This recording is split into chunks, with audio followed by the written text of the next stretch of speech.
9ഉം 6ഉം പ്രമാണങ്ങൾ: അന്യന്റെ ഭാര്യയെ മോഹിക്കരുത്, വ്യഭിചാരം ചെയ്യരുത്. കൗദാശികമായി ആശീർവദിക്കപ്പെട്ട വിവാഹ ജീവിതത്തിന് വെളിയിലുള്ള സർവ്വവിധ ലൈംഗിക ആസ്വാദനങ്ങളും ലൈംഗിക പ്രവൃത്തികളും വ്യഭിചാരമാണ്. ചിന്തയിലുള്ള വ്യഭിചാരം: അശുദ്ധ ചിന്തകളെ താലോലിക്കുന്നത്, പഴയ പാപങ്ങളോർത്ത് സന്തോഷിക്കുന്നത്, ജഡിക പാപങ്ങൾക്കായുള്ള ആഗ്രഹം മനസ്സിൽ സൂക്ഷിക്കുന്നത്, വികാരങ്ങൾ നിയന്ത്രിക്കുന്നതിലുള്ള അശ്രദ്ധ. ഇത്തരത്തിൽ ചിന്തയിൽ വ്യഭിചാരം ചെയ്തിട്ടുണ്ടോ? നോട്ടത്തിലൂടെ ആസക്തിയോടെ പുരുഷനെയോ സ്ത്രീയെയോ നോക്കി വ്യഭിചാരം ചെയ്തിട്ടുണ്ടോ? നഗ്നത കാണാൻ ശ്രമിച്ചിട്ടുണ്ടോ? അശ്ലീല ചിത്രങ്ങൾ കണ്ടിട്ടുണ്ടോ? അശ്ലീല സിനിമകൾ കണ്ടിട്ടുണ്ടോ? അശ്ലീല പുസ്തകങ്ങൾ വായിച്ചിട്ടുണ്ടോ? അശ്ലീല പോസ്റ്ററുകൾ നോക്കുകയോ അശ്ലീല വെബ്സൈറ്റുകൾ ആസ്വദിക്കുകയോ ചെയ്തിട്ടുണ്ടോ? ഇന്റർനെറ്റ്, മൊബൈൽ ഫോൺ, ടെലിവിഷൻ തുടങ്ങിയവ ഈ മേഖലയിൽ ദുരുപയോഗിച്ചിട്ടുണ്ടോ? അശ്ലീല സംഭാഷണങ്ങൾ കേട്ടിട്ടുണ്ടോ? അശ്ലീല സംഗീതം ആസ്വദിച്ചിട്ടുണ്ടോ? അശ്ലീല സംഭാഷണം നടത്തി മറ്റുള്ളവരെ പ്രലോഭിപ്പിച്ചിട്ടുണ്ടോ? വഴിതെറ്റിച്ചിട്ടുണ്ടോ? വ്യഭിചാരം ചെയ്തിട്ടുണ്ടോ? അശുദ്ധ ലക്ഷ്യത്തോടെ പുരുഷനെയോ സ്ത്രീയെയോ സ്പർശിച്ചിട്ടുണ്ടോ? അതിനായി ശ്രമിച്ചിട്ടുണ്ടോ? സ്വയംഭോഗം ചെയ്തിട്ടുണ്ടോ? സ്വർഗഭോഗം ചെയ്തിട്ടുണ്ടോ?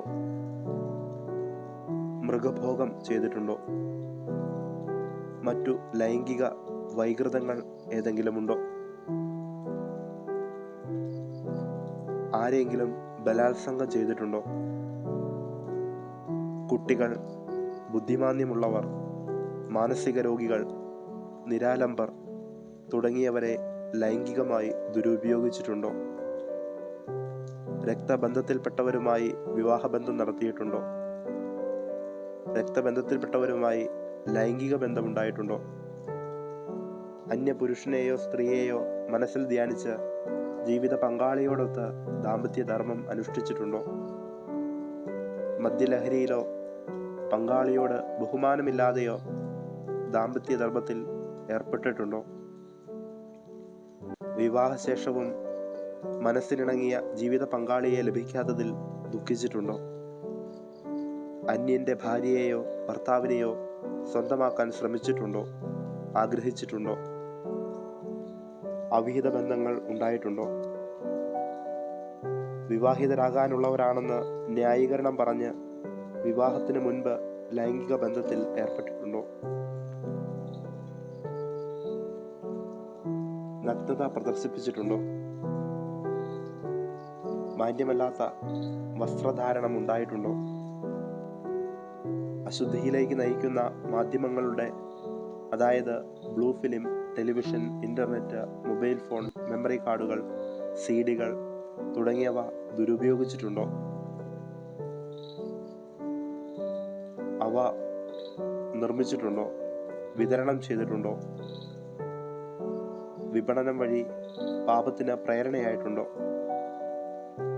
നോട്ടത്തിലൂടെയോ ആംഗ്യത്തിലൂടെയോ സംസാരത്തിലൂടെയോ സ്പർശനത്തിലൂടെയോ പെരുമാറ്റത്തിലൂടെയോ ടെലിഫോണിലൂടെയോ സംഭാഷണം വഴിയായോ സന്ദേശങ്ങൾ വഴിയായോ കത്തുകൾ വഴിയായോ മേക്കപ്പ് തുടങ്ങിയവയിലൂടെയോ പാപത്തിന് പ്രേരണ നൽകിയിട്ടുണ്ടോ?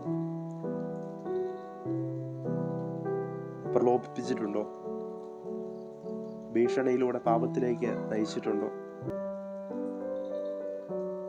ദൈവിക പദ്ധതിക്കായി കാത്തിരിക്കാതെയും വികാരങ്ങളെ പക്വതയോടെ നിയന്ത്രിക്കാതെയും തെറ്റായ ആസക്തിയാൽ നയിക്കപ്പെട്ട് പ്രേമബന്ധങ്ങളിൽ പെടുകയോ ആരെയെങ്കിലും അതിനായി പ്രേരിപ്പിക്കുകയോ കൂട്ടുനിൽക്കുകയോ ചെയ്തിട്ടുണ്ടോ? നമുക്ക് വിചിന്തനം ചെയ്യാം.